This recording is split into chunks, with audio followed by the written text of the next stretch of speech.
Comincio la preparazione spuntando 2 zucchine, lavate e asciugate per bene, taglia a rondelle sottili.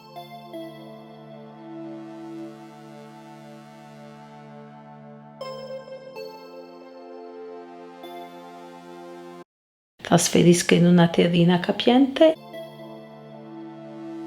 Insaporisco con una presa di sale, un ciuffo di prezzemolo tritato finemente e un giro di olio.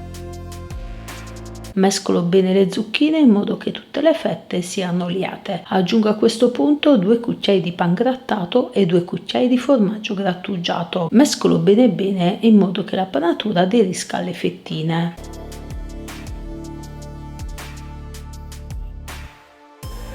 E ora irrodo con dell'olio evo una teglia da forno coperta con carta forno.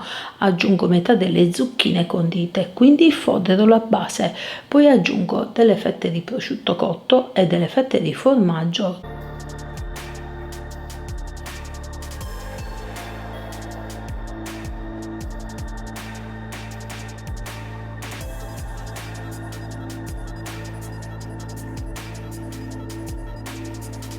Termino ricoprendo con le restanti fettine di zucchine.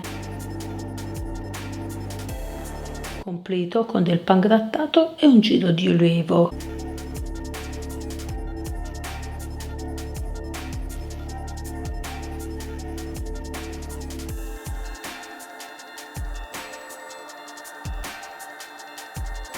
Lascio cuocere in forno già caldo e statico a 190 gradi per circa 30-35 minuti o fino a quando sulla superficie si formerà una golosa crosticina dorata.